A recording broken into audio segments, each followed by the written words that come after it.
because there are matters, even in education. Even today, you get statements from the chief education officer, you get statements from the spokesperson. Where is the minister of education to come down and sit down and subject herself, humble herself to deal with the media of Oh Barbados no! who can, Oh no! who Oh, can oh ask no! Oh questions? no! Oh no, Glyne! Oh no! No! No! No! No! No! No! No! No! No! What's the word you just used? Humble Was themselves. you see, that was an hallmark, and probably why I really enjoyed my exchanges with him. That was a hallmark of Sir Henry Ford. Yes. He was one of the humblest politicians that I have met, and I'm being very honest. In spite of all the achievements, because he was Attorney General, he was, I think, Minister of Foreign Affairs at one time, I believe, if my memory serves me correctly. He's Yeah, Minister of that's right. External Affairs, I think, is how it was Yeah, referred to at the time, an yeah, yeah. Attorney General. And in spite of his achievements, and he held such a level of discussion and debate that was just unbelievable. In spite of all of his accomplishments, you talked about that smile. I don't think I have ever in my entire experience with Sir Henry, you would have to know yours, I have ever seen him angry. There was always that almost like a perennial smile. I think Dave had his picture up just now. You could almost see the smile Yeah. there.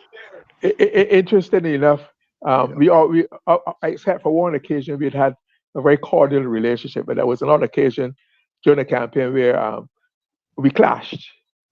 Well, apart from that, he'd always been very engaging and whatnot, and very open to Yeah, public. yeah. And that's the hallmark of communicating with the public and showing respect Yeah. for the public.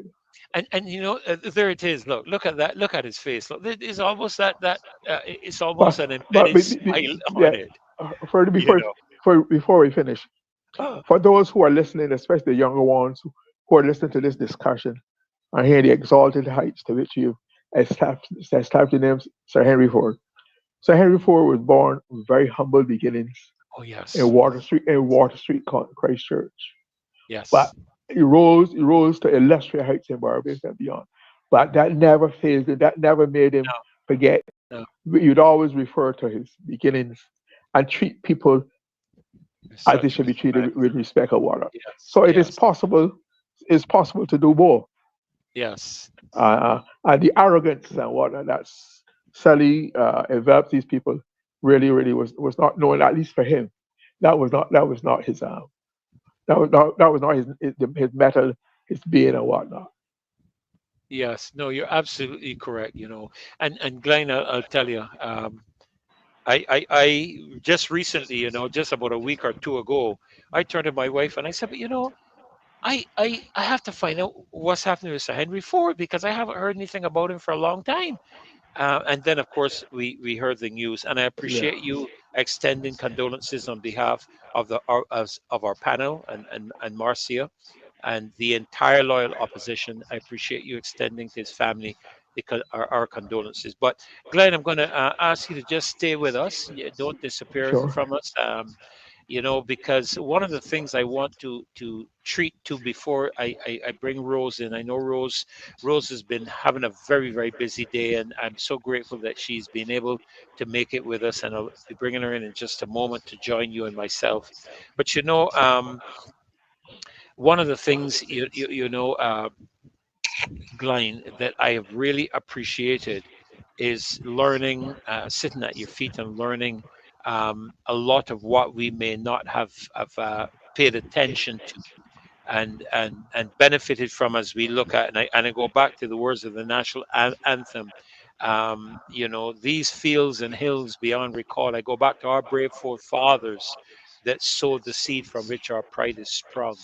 And I'm really grateful for the opportunity that I had to interact with so many of the members of that era, and I thank God for that. Yeah, very quickly, just a couple of announcements here that we want to share with you. The young lady that needs to get that water, we want to continue to encourage. you to assist us with with the water. We are hoping that we can get a monthly situation established for her, at least to get her on her feet and get her moving. And your preference, if you prefer to buy the water, you see it there on the screen. You can do so, and you can take it over to Unity Workers Union on 6th Avenue in Belleville, to their office, and she can collect it from there.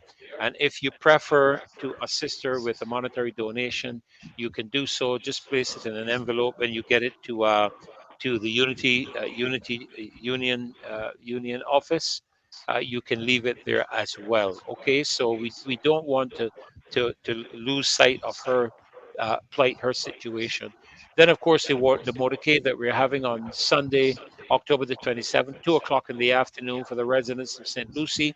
Clean water is a basic right motorcade, and this has been sponsored, well, not sponsored, initiated by Mr. Strickland from St. Lucie. He was on with us on Wednesday evening, and we want to all of us to be a part of that motorcade. We deserve, I think, one of the segments of the, and I'm just trying to pull it up here, of the sustainable development pin and sustainable development programs is treats to the matter of water. And I would have heard me mention a little earlier that we haven't seen our prime minister wear it, our national pin, our national flag. And Glenn, as I do that pledge, at the start of the program, I remember from a child, I pledge allegiance to my country, Barbados, and to my flag. And whenever I have been involved in ministry overseas, or particularly outside of the Caribbean, I would always wear my Barbados flag, Yeah. to let people know. I was very proud of it, and I still am very proud of being a Barbadian. Okay, so There's no accident that every country in the world has a flag or some yeah, symbol, yes, because you need those symbols to create identity, visual correct, identity, and correct, build the spirit of patriotism and nationhood and whatnot. yes, So that is why they're so important. They're not accidental. They're not part of your fashion. That's not a fashion statement. That's part of your identity, your being as a representative of your yes. country. Yes. And then this one on the screen right now, particularly for those of you that are in the UK that may be watching this show, I did see a couple of persons from the UK on the 21st of October. That is this coming Sunday, I believe that is. Tomorrow's the 19th, 20, 21st is Monday, I think, is it? Yeah, Uh, yeah, Monday. I think Yeah, Monday to 21st is 21st. Monday. Right. You're going to be having a roadside parliament in London with Marcia. Okay, so if you're watching from the English diaspora, you have the opportunity to meet Marcia in person, to connect with her, and she'll be there along with a cadre of these young, wonderful young people: Dawn Marie Armstrong, June Dixon, Ricardo Eversley, Leah Afia. She's going to be hosting the roadside parliament, and it's going to be on Monday, the 21st, time 6 o'clock in the evening at the St. John. Just make that a little bigger for me. Thank you, Dave. The St. John, the Divine Kennington Centre on 21 Frederick Crescent in London. And so we're encouraging you to go on out and connect with her, so that you are able to interact with her and share some of the things with her. And incidentally, as I am on the subject, Glyne, of Marcia, let us make it clear that this show, while it carries her name, is not about Marcia Weeks.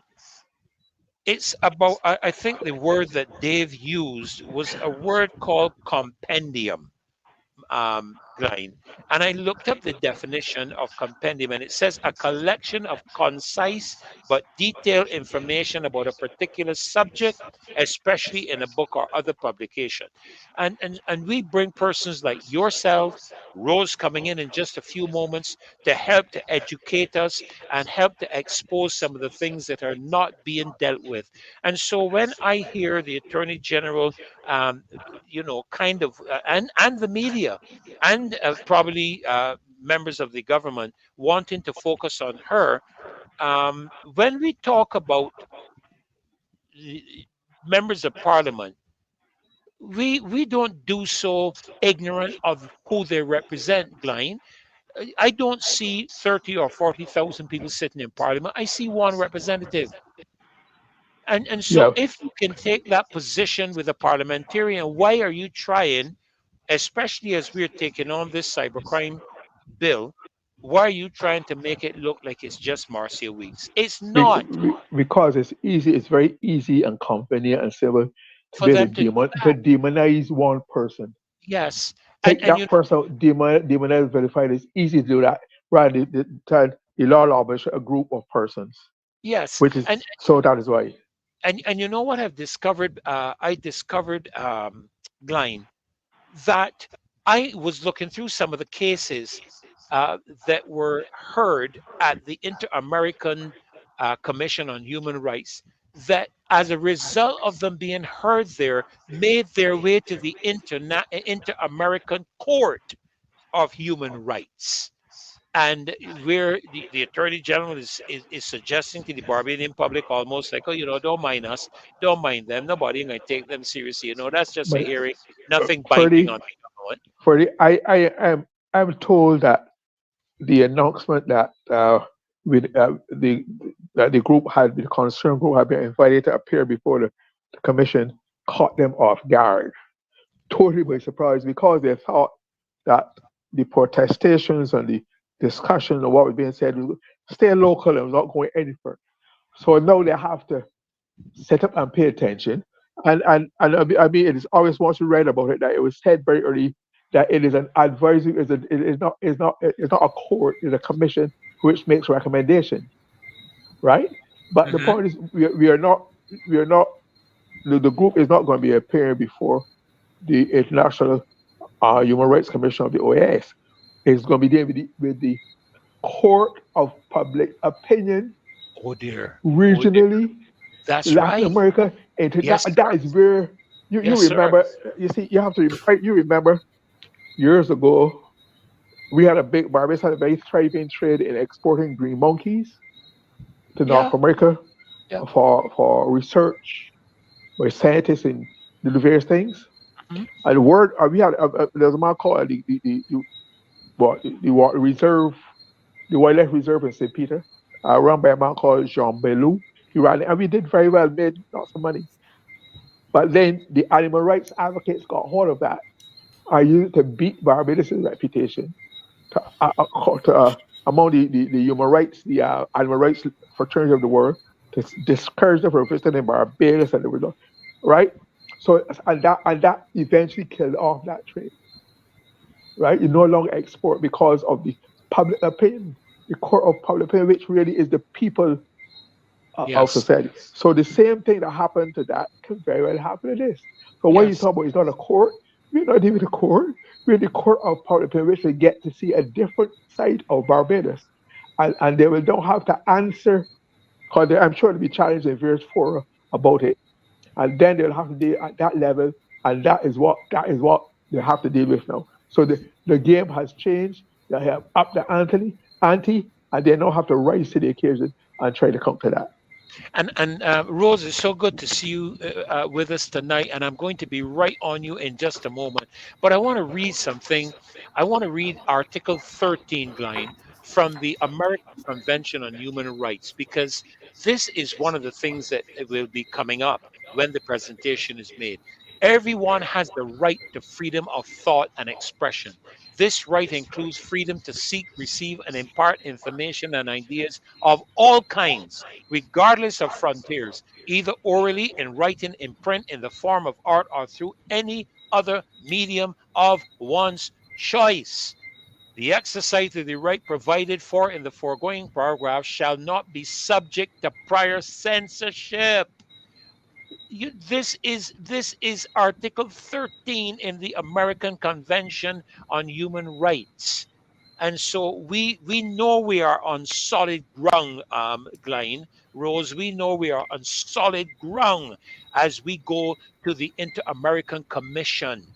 And when we review the number of articles in the international agreements and so on to do with freedom of expression, freedom of speech, freedom of religion. One of my colleagues in speaking with regards to it, I think it was Reverend John Carter was speaking concerning the fact that a preacher delivering a sermon that touches on the consequences of an unrepentant life or speaks to the concept of eternal punishment in hell, it's possible that some leaders may find the message anxiety inducing or distressing. And he said on to this bill, if a person were to experience emotional distress after hearing a sermon, they could potentially take the preacher to court, claiming that it caused substantial emotional distress or anxiety. And as a result, that preacher could potentially find themselves on the receiving end of $100,000 fine and or 10 years in jail. Now that is madness. That is a disrespect and an ignoring of international standards when it comes to human rights. So we are going to be taking it all the way, and the delegation is going to be leaving when the delegation is ready. Is our business when we're leaving. I do know that when I say we, I'm talking about the Marcia Weeks show, because nobody knows who is on the delegation. Okay. Any of the But loyal opposition here could be on the delegation. for they just want before we close, I don't want to take in consume any more of Rose's time. But I just want your expansive explanation and quotation of that part of the human rights should be put in the context that we already have a well established defamation law in Yes, Barbados. yes, And yes. I've been trying. I meant to check with a lawyer, and when they talk about charitable, $100,000, nobody know in Barbados for any act of libel or defamation has ever gone near $100,000. None, right? I mean, in the media, etc. Maybe 30, 40, 50. I don't remember. Not certainly never 100. There's no body in Barbados, a single person or institution who probably think that their reputation is that highly valued to be 100,000 Barbados as a penalty, as a settlement for. So this is overreaction, Yeah, and knee I think jerk, knee jerk, knee jerk. what I would say is that in the same way we are calling for lessons in anger management for our children, for our people. I think we should start developing lessons in how to deal with hurt feelings and disappointment to build their psychological strength rather than try to criminalize people for just freedom of expression. Grow up, give them Thank inner you, strength, thank you. psychological strength. Maybe we can make some money out of that and come up with a program for the a Well, patent to make some money. well, up to this morning, Glyne, I was talking about this man I've hurt and all the hurt I have gone through and all this kind of stuff. You know what? It's made me the man I am today. You know what I'm saying? I have Kadir, navigated through that. I've gone through all of that. It's made as me your a mother would tell you, stronger man. Kadir, Yes, I know. Kadir. Rose, so good to have you with us. And I don't know what ball you're going to deliver this evening. Glenn already had the opening over, and I can tell it was paced like fire. I watched batsmen duck in. Fellas went to play forward only to find the ball rising so sharp they had to drop down on the ground. So I don't know what your over is going to be bringing with us tonight. But welcome to the Marcy Week Show. We look forward to hearing from you tonight. Thank you, Pastor Ferdy.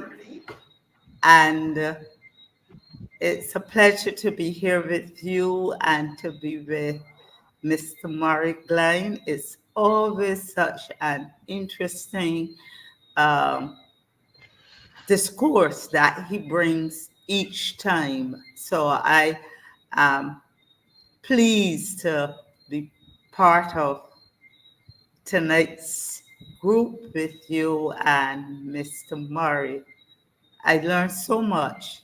I learned so much, and I love the opportunity given to us through this medium, through this platform. So, good night, Glyne, and good night, Pastor Good, Ferdy. yeah, good night, Rose. Good to see you Good too. night. Good night. Good Thank night. you.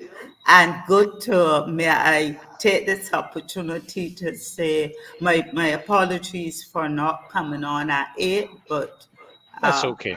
you know what I had Yes. explained to you, Yes. the unexpected uh, event and that required our attention. And I want to say good evening to the loyal sons and daughters, all firm craftsmen of our faith. I, good night, thank you. I did not have time to do my usual preparation, but I'm glad that I can speak. I'm going to chat with you. I'm going to engage with you, both Glyne and Pastor Ferdy, as well as with our listeners. And I have found that since coming, first, let me extend condolences to the family and indeed to the BLP family uh, on the passing of Sir Henry Ford. I Yes. do so on behalf too of my husband and my brother-in-law, um, Professor David Corbin, and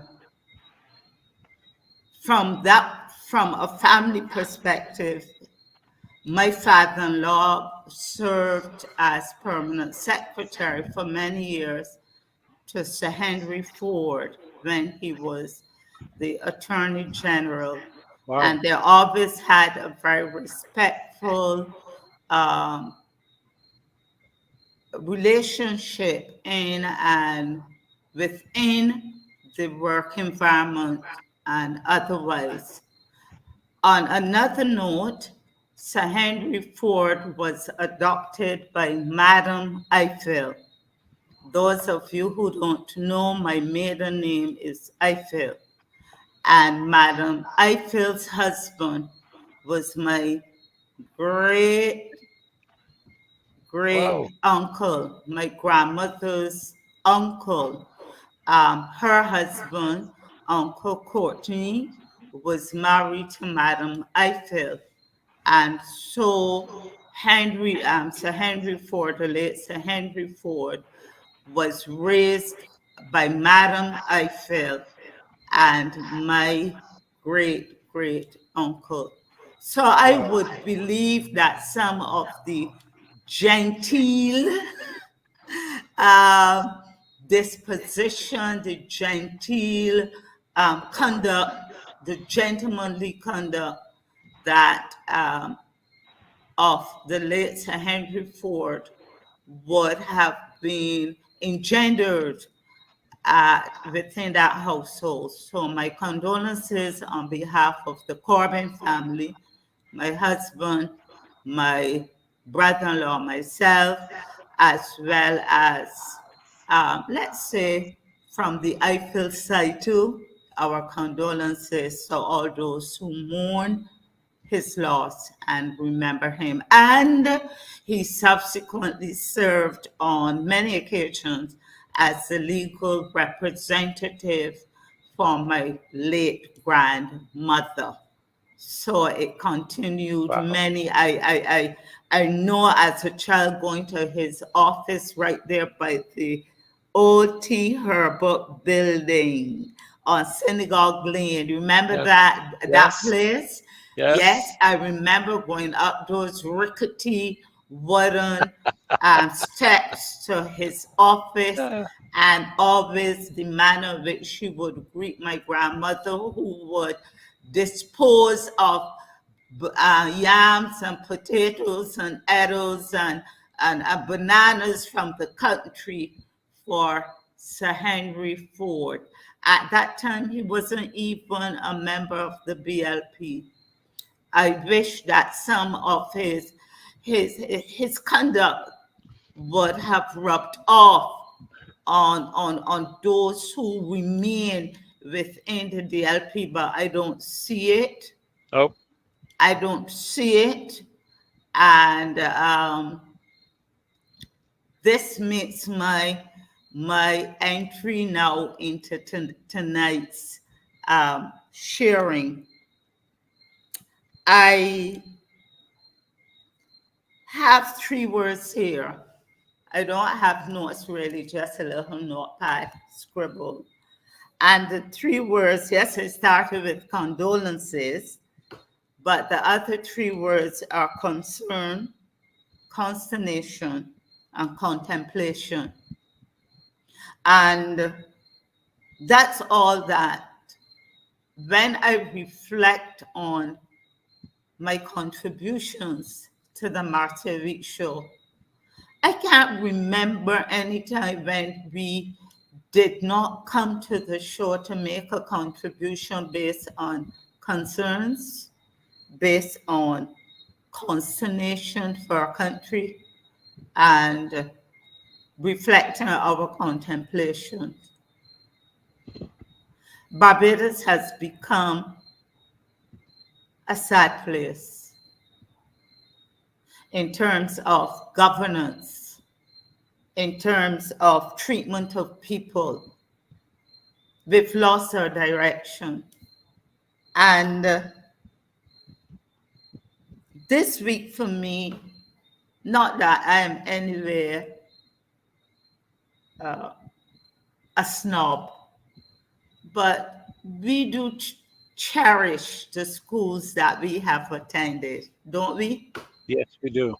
So I would hear Glyne talking about what do they say at Combermere and the Glyne that you all have entrenched in the minds of students. What up and on? Yeah. I Yeah, can't And remind. I can't and remember mine at Harrison College. the song is "Lives Are in the Making Here, Hearts there in you the go. Making Here." Up and on, up and on. So it's an inspiring, uplifting. And for those who are listening and watching, there are no formal lessons in being a common. Nobody sits down and points at you. You go there and you expose and you absorb it. You take it up.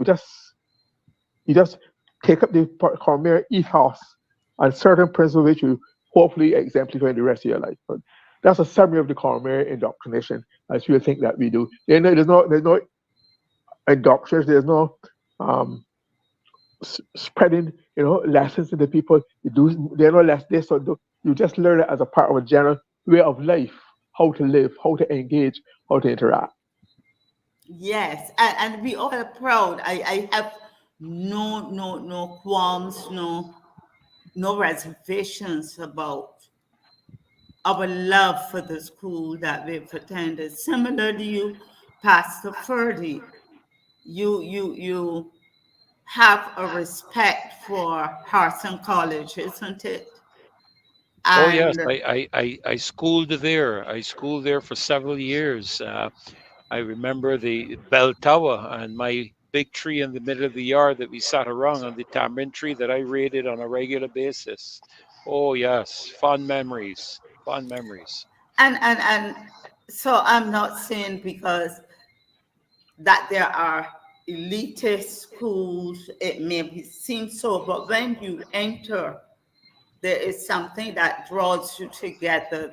All may not have been perfect. Some of us may have been treated differently. We might have seen preferential treatment shown to others, but that's where we were schooled. And therefore, this week, I it was very sobering for me. I know that all schools have problems. Some problems are more concealed, more contained within the environment. People close ranks. But this week, when I heard that the St. Michael's School, and you all would have heard me back and forth with Kimar, how we have that camaraderie. Although Kimar is old enough to be my baby boy, he would have been a baby boy if I had a baby his age. And but there's that fraternal thing. And then when I heard this week of that stabbing at St. Michael's School, it was like my school, where I went as a Law 1 girl in 1967, my school, where I have my school tie in my wardrobe. Come find the old one I went